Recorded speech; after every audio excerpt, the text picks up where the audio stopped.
आज अपन infinite series के convergence के लिए कॉशीस रूट टेस्ट का अध्ययन करेंगे। कॉशीस का मूल परीक्षण क्या है। तो जैसे अपने पास में कोई धन पदों की श्रेणी दे रखी है समेशन un, ये धन पदों की श्रेणी है। तो इस सीरीज का जो nth टर्म है वो un है। तो nth टर्म का जो है उसका अपन nth रूट लें और उस पर लिमिट लगाएं n टेंस टू इन्फिनिटी। और मान लीजिए उसका मान क्या आता है l, एक पॉजिटिव नंबर, एक रियल नंबर आता है। तो ये रियल नंबर आता है। तो यदि ये सीरीज un क्या है, कन्वर्जेंट है यदि l इज लेस देन 1 है, यदि l इज लेस देन 1 है। और तो उस स्थिति में सीरीज क्या होगी, कन्वर्जेंट होगी, जब l का मान 1 से छोटा है। यदि l का मान 1 से बड़ा है तो उस स्थिति में सीरीज क्या होगी, कन्वर्जेंट, ये डाइवर्जेंट होगी। l इज ग्रेटर देन 1 है तो डाइवर्जेंट होगी। और जब un ये l का मान 1 के बराबर है तो सीरीज क्या है, कन्वर्जेंट भी हो सकती है और डाइवर्जेंट भी हो सकती है। तो इस तरह से अपन ने देखा कि un nth टर्म का nth रूट लिया, limit n tends to infinity लगाई और इसका मान लेस देन 1 है तो सीरीज कन्वर्जेंट, ग्रेटर देन 1 है तो डाइवर्जेंट, और l इज इक्वल टू 1 पे कन्वर्जेंट भी हो सकती है और डाइवर्जेंट भी हो सकती है। तो अपन इसके लिए जैसे एक क्वेश्चन हल करते हैं। ये जैसे है कि निम्न श्रेणी का अभिसरण की चर्चा करो। अपने पास में discuss the convergence of the following series, इस सीरीज के कन्वर्जेंस की चर्चा अपने को यहाँ पे करनी है। ये अपने पास में सीरीज दे रखी है, जैसे 2² upon 1² minus 2/1 whole power -1 plus 3³ upon 2³ minus 3/2 whole power -2 plus 4⁴ upon 3⁴ minus 4/3 whole power -3 plus and so on. ये अपने को दे रखा है। तो इसकी जैसे इसका प्रथम पद में 2 आ रहा है, यहाँ पे 3 आ रहा है, यहाँ पे 4 आ रहा है न्यूमरेटर। तो इसका मतलब nth टर्म में क्या आएगा, n+1 आएगा। और इसकी पावर 2, यहाँ 3, यहाँ 4, तो nth टर्म में क्या आएगी, n+1 की पावर भी n+1। और नीचे क्या आ रहा है 1 2 3, तो यहाँ नीचे क्या आ जाएगा n। तो n की पावर कितनी आएगी 2 3 4, तो n की पावर n+1 आएगा। और यहाँ पे n+1 अपॉन 1 2 3 तो बटे n, और होल पावर क्या होगा 1 2 3 आ रहा है तो इसकी होल पावर क्या होगी n टर्म में -n आ जाएगी। तो इस तरह से अपन ये जो सीरीज दे रखी है, इस सीरीज का n टर्म अपन क्या लिख सकते हैं, इसका मतलब अपन इसको ऐसे लिख सकते हैं। ये इसका n टर्म इस तरह से आएगा, un बराबर n+1 whole power n+1 upon n की power n+1 minus n+1 divided by n whole power -n, ऐसे अपन इसको लिख सकते हैं।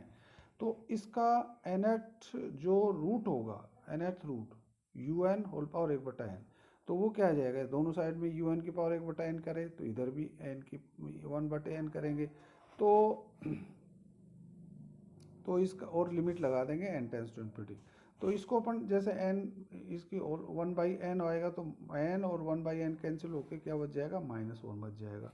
और ये जो है n+1 whole power n+1 upon n, इसको अपन क्या लिख सकते हैं, n को बाहर ले लिया, जैसे n की power n+1 into 1+1 upon n whole power n+1। अब ये n की पावर n+1 बाहर आई है और नीचे जो n की पावर n+1 है ये आपस में कैंसिल हो जाएंगी।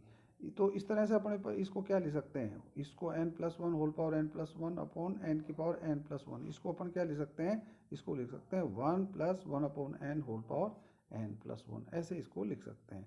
इसी तरह से जैसे ये है n+1 अपॉन n, तो ये न्यूमरेटर को n इंटू 1+1 अपॉन n ऐसे लिख दिया, n से n कैंसिल हो गया, तो यहाँ क्या क्या बच जाएगा 1+1/n बच जाएगा। ठीक है, तो इस तरह से ये अपने पास में limit of un whole power 1/n, limit n tends to infinity is equal to क्या जाएगा, ये इस तरह से आएगा, limit n tends to infinity 1+1 upon n whole power n+1 divided by ये 1+1 upon n whole power n+1 minus 1+1/n whole power -1, ऐसे आ जाएगा। अब इसको जैसे 1+1 upon n whole power n+1 है, इसको अपन क्या ले सकते हैं, इसको अपन दो भागों में तोड़ लेते हैं, 1+1 upon n rest power n into 1+1/n ऐसे लिख सकते हैं।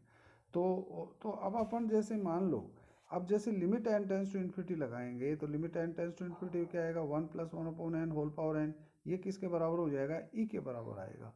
तो ये ई के बराबर है, और ये बराबर 1 + 1 1 अपॉन इन्फिनिटी 0 हो जाएगा, तो यहाँ 1 आ जाएगा इसका मान, और इसका भी 1 + 1/n, या n इज इन्फिनिटी लगाएंगे तो यहाँ भी 1 आएगा। तो इस तरह से ये इसको सोल्व इसका लिमिट लगाएंगे तो ये क्या आ जाएगा, e - 1 होल पावर -1। अब इसको नीचे लेके आए तो 1 अपॉन e - 1 ये हो जाएगा।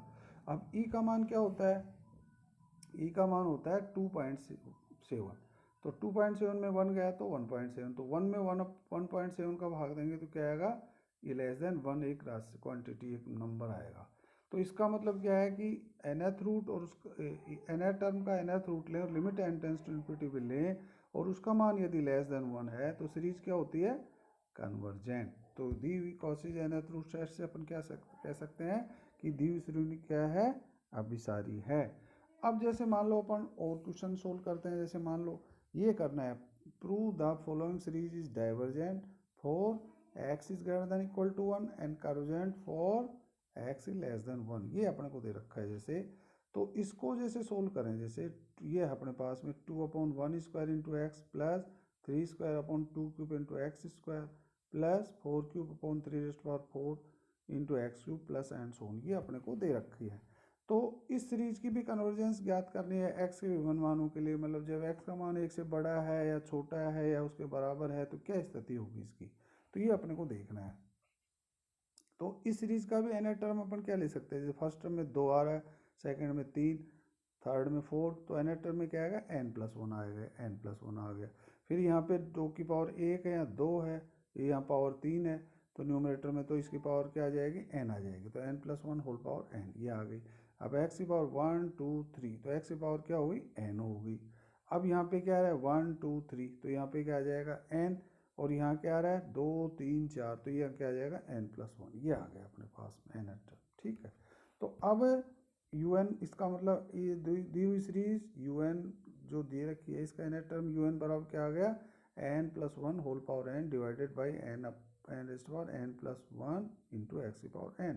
अब इसका nth रूट लें अपन, nth रूट un का nth रूट लेंगे, तो nth रूट लेंगे तो इसकी होल पावर भी 1/n हो जाएगी, तो n तो n इंटू 1/n करेंगे तो यहाँ पे n+1 बच जाएगा, और x की पावर भी क्या हो जाएगी, x n की यहाँ भी n की पावर 1/n करने से x बच जाएगा, और यहाँ पे इस n को इसकी होल पावर n की n+1, इसका भी 1/n से मल्टीप्लाई करेंगे तो n की पावर क्या हो जाएगी 1 + 1/n, ठीक है।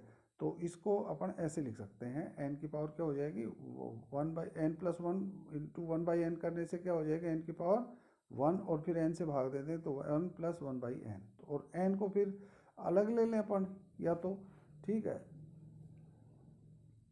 तो इसको ऐसे, इसको अपन इस तरह से लिख सकते हैं, या इसको इस तरह से लिखने के बाद में अपन क्या कर सकते हैं, इसका nth रूट ले लिया अपन ने, तो nth रूट लेने से अपने पास में क्या आ गया भाई, जैसे इसका nth रूट लेंगे ना, n की पावर n है तो इसका nth और n इंटू, इसको अलग अलग भी लिख दें, जैसे मान लो n की पावर n इंटू n की इंटू n, तो n की पावर n करेंगे तो इसका nth रूट लेंगे तो n इंटू 1/n, तो यह n आ जाएगा, और ये n की पावर 1 है तो इसका n 1/n करने से n की पावर 1/n आ गया। अब इसको जैसे यहाँ पे जैसे अपन ये लिख देते हैं, जैसे n यहाँ ले, n+1 को क्या लिख सकते हैं, n इंटू 1 + 1/n, इसको अपन ने, और n से n कैंसिल कर दें, तो इस तरह से limit of un whole power 1/n limit n tends to infinity बराबर क्या आएगा 1 + 1/n n की पावर 1/n, और limit n tends to infinity हो रहा है। अब जैसे limit n tends to infinity इस पर लगाते हैं अपन n की पावर 1/n, तो इसका वैल्यू क्या आएगा, तो इसको चेक करने के लिए अपन क्या करते हैं, मान लो ये बराबर y है, y बराबर क्या मान लेते हैं n की पावर 1/n ले लेते हैं। तो अब इसको, इसका लिमिट ले, इसका लोगरिथमिक वो लेते हैं, लोग ले लेते हैं दोनों साइड में, तो log ऑफ y बराबर क्या आएगा 1/n log ऑफ n, ऐसे आ जाएगा। फिर दोनों साइड में लिमिट लगा दी, limit n tends to infinity लगा दी दोनों साइड में, तो limit n tends to infinity लगा देंगे तो क्या आएगा log ऑफ n/n, ये आ जाएगा। तो अब ये इन्फिनिटी अपॉन इन्फिनिटी फॉर्म आ गया, इंडिटरमिनेट फॉर्म में आ गया ये, तो एल हॉस्पिटल रूल लगा लें अपन जैसे, तो ये log ऑफ n का डिफ्रेंसिएशन क्या है 1/n, और n का क्या है 1 है। अब फिर limit n tends to infinity लगाए तो 1/∞ इक्वल टू क्या आ जाएगा 0 आ जाएगा। तो इस तरह से इसका limit of log of y n tends to infinity equal to 1, ये क्या आ गया दिस इज इक्वल टू 0, या limit of n tends to infinity of y is equal to e की पावर 0 इज इक्वल टू 1, ये आ गया। और इसका और y का मान पुनः रख दें, y बराबर n की power 1 n raise to power 1 by n, तो लिमिट ऑफ n की power 1 by n limit n tends to is equal to 1 आ गया। तो इस तरह से अपन इसको लिख सकते हैं। तो इसकी लिमिट क्या आ गई, limit of n raise to power 1 by n n tends to is equal to 1 आ गई। तो इस तरह से ये बराबर इसका limit of u n whole power 1/n limit n tends to is equal to क्या आ जाएगा, x आ जाएगा।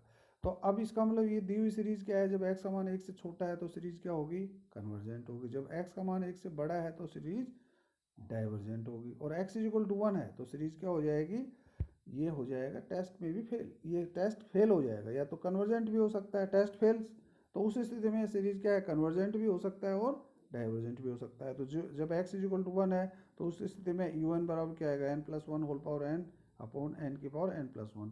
फिर इसको अपन क्या लिख सकते हैं, इसको n की पावर n बाहर ले लें तो 1+1 upon n whole power n, और n की पावर n से n की पावर n कैंसिल हो गई, 1/n बच जाएगा। अब अपन एक सीरीज, एक ऑक्सिलरी सीरीज ले लेते हैं, वी बराबर 1 अपॉन n, और फिर यू में वी का भाग दे देते हैं। तो अपने पास में यू अपॉन वी क्या आएगा, और लिमिट लगा दें n टेंड्स टू इन्फिनिटी पे, तो ये आएगा limit of 1+1 upon n whole power n limit n tends to infinity is equal to, और इसकी मान क्या आता है e, और जो कि एक नॉन जीरो फाइनाइट नंबर है। इसलिए दोनों सीरीज कंपैरिजन टेस्ट है, या तो कन्वर्जेंट होगी या डाइवर्जेंट होगी। लेकिन वी क्या है यहाँ पे, p is equal to 1 hyper harmonic series से तुलना करें तो ये क्या है, डाइवर्जेंट है। इसलिए दी हुई सीरीज भी क्या होगी, x इज इक्वल टू 1 के लिए क्या हो जाएगी, डाइवर्जेंट होगी। तो इस तरह से अपन ने ये देखा कि जब मतलब क्या होता है, ये दी हुई सीरीज क्या है, अतः दी हुई सीरीज क्या है, x इज ग्रेटर देन 1 के लिए तो क्या है, अपसारी है, और x इज लेस देन 1 के लिए, लेस देन 1 के लिए क्या है, अभिसारी होगी। तो इस तरह से अपन इसकी कन्वर्जन चेक कर सकते हैं। Thank you.